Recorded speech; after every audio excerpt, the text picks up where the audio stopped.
English Rise Podcast.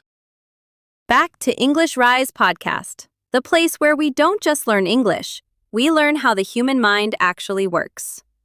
Today's topic might surprise you, because by the end of this conversation, you may never look at reading the same way again. Emma, can I tell you something a little embarrassing? Of course, this already sounds interesting. When I was a kid, I honestly thought there was something wrong with me. Every time I opened a book, my eyes got tired. My mind wandered. Sometimes I'd read an entire page and realize I couldn't remember a single sentence. Meanwhile, other students seemed to read effortlessly. I thought, maybe I'm just not smart enough. Alex, do you know how many people believe exactly the same thing? Millions. And here's the shocking part. They're completely wrong. Really? So struggling to read doesn't automatically mean someone isn't intelligent? Not at all. In fact, what I'm about to tell you is one of the most fascinating discoveries in neuroscience. Reading isn't something the human brain evolved to do naturally. Wait, did you just say reading isn't natural? That sounds impossible. Humans have been reading for thousands of years. Yes, but here's the key question. How long has the human brain existed? Hundreds of thousands of years, maybe even longer. Exactly. Now compare that to writing. Writing systems appeared only a few thousand years ago. From the perspective of evolution, that's almost yesterday. Our brains simply haven't had enough evolutionary time to develop a special reading instinct. So, you're saying no one is actually born knowing how to read? Exactly. Babies naturally learn to recognize faces. They naturally learn spoken language. But nobody naturally learns to read. Reading is one of humanity's greatest inventions, not one of our biological instincts. That changes everything. Because if reading isn't natural, then struggling at the beginning is completely normal. Exactly. And that's where many people make a life-changing mistake. They confuse difficulty with inability. Wow, those are two very different things. They are. Imagine you've never ridden a bicycle before. The first time you try, you wobble. You lose balance. Maybe you even fall. Would you conclude, I wasn't born to ride bicycles? Of course not. You understand your brain needs practice. Reading works the same way. Then why do so many people quit reading? Because our brains are incredibly efficient. They love saving energy. And reading requires a surprising amount of mental effort. When you read, your brain has to recognize tiny visual symbols, connect them to sounds, combine those sounds into words, link those words into ideas, and finally create meaning. All of that happens in just seconds. I never realized so much was happening behind the scenes. Most people don't, because once we become skilled readers, our brains hide all that hard work. It feels automatic. But automatic doesn't mean natural. It means your brain became incredibly well-trained. So what actually happens inside the brain while we're reading?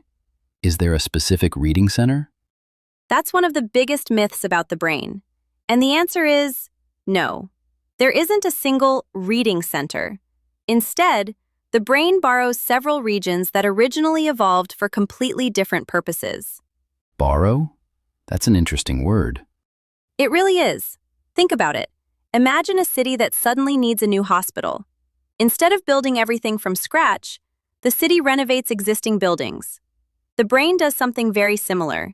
It takes areas designed for recognizing objects, processing speech, storing memories, and understanding language. Then it connects them into an entirely new network. That's how reading becomes possible. So reading is almost like the brain's greatest engineering project. That's actually a wonderful way to describe it. And here's the fascinating part. Every time you practice reading, those connections become stronger, faster, more efficient.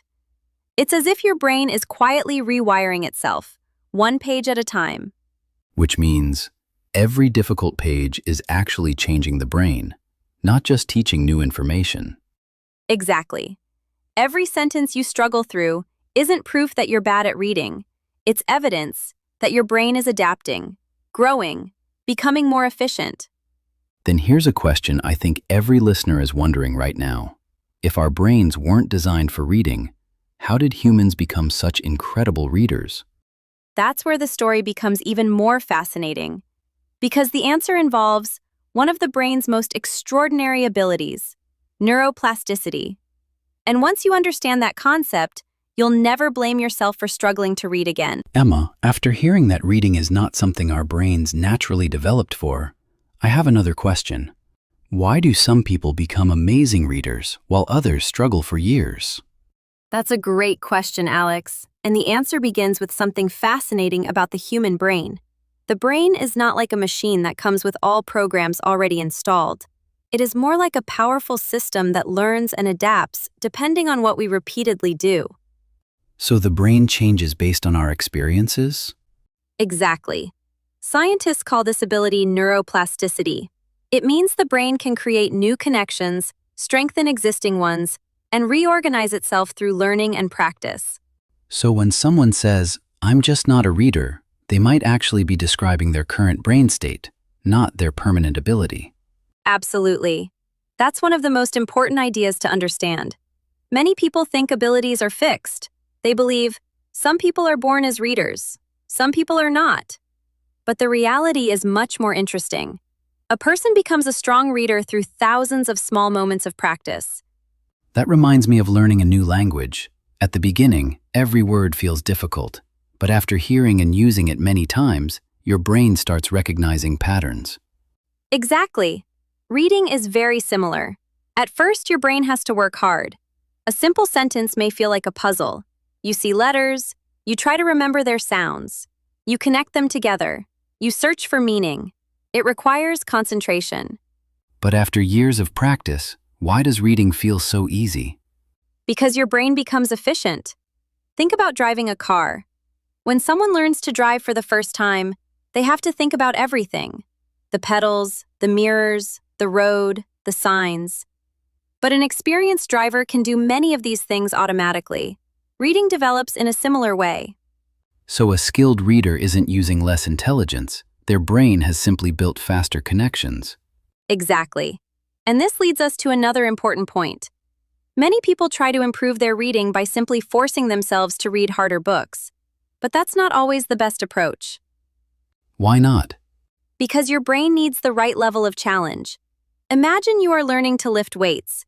If the weight is too light, your muscles don't grow. But if it's impossibly heavy, you cannot train properly. Reading works the same way. The material should challenge you, but it shouldn't make you feel completely lost.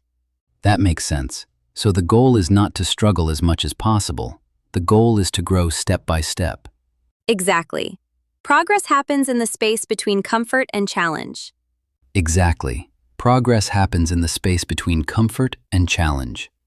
Emma, there's something else I've noticed. Many people say, "I want to read more books."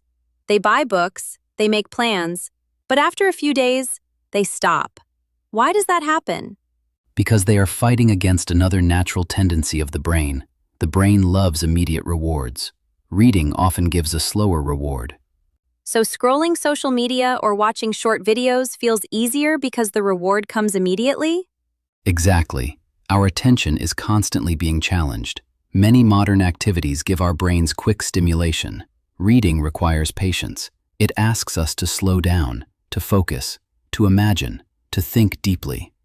So reading is not only training our knowledge, it's also training our attention.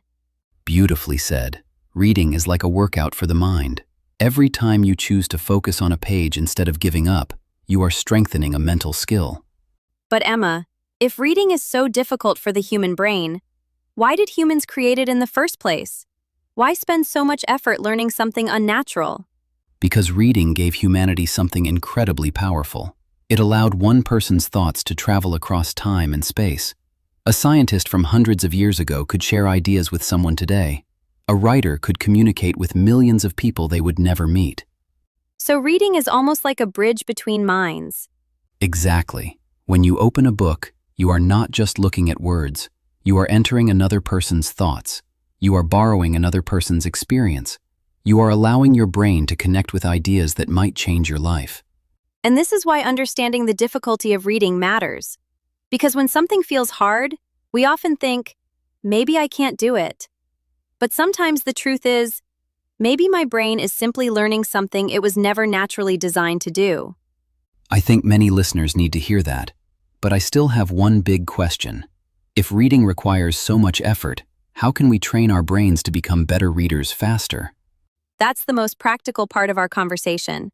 Because in the next section, we're going to talk about the habits and techniques that can transform reading from a difficult task into a powerful skill. Emma, before we finish, I want to ask one final question. If someone watching us right now has avoided reading for years because they believe they are not good at it, what would you say to them? I would tell them this. Don't judge your ability by your current level. Every expert was once a beginner. Every person who reads hundreds of books today once struggled with their first pages. The difference was not that their brains were completely different. The difference was that they continued. So the secret is not having a special brain, but training the brain you already have? Exactly. Your brain is designed to adapt. It is designed to learn. It is designed to build new abilities. Reading may not be natural, but human beings are incredibly good at creating things that become possible through practice. That's a powerful thought. Something can feel unnatural at first, but with time, it can become a natural part of our lives. Absolutely. Think about walking. A baby doesn't simply stand up and walk perfectly. There are many attempts, many moments of learning. But nobody tells a baby, "You are not a walker," because we understand that learning takes time. Reading deserves the same patience. I think many people forget to be patient with themselves. They expect improvement immediately. Yes, but real growth is usually invisible at first. A tree does not become tall overnight. A skill does not become powerful after one practice session. Your brain changes quietly, one small effort at a time. So every time someone chooses to read instead of giving up, they are building something inside their mind. Exactly. A stronger attention span, a larger vocabulary, a deeper understanding of the world, and a mind that can think in more powerful ways. Thank you, Emma. I think today's conversation gave us a completely new perspective. Reading is not just about books, it's about expanding what the human mind can become. Thank you, Alex. And thank you to everyone listening and watching. Remember, you don't have to become a great reader today. You just have to begin. One page, one idea, one moment of learning. If this episode helped you see reading differently, please give this video a like. Your support helps us create more educational conversations like this. And if you haven't subscribed yet, subscribe to English Rise Podcast so you can continue learning English through interesting conversations. Also, share this episode with a friend who wants to improve their English or develop a reading habit. You never know. One shared video might inspire someone to start learning today.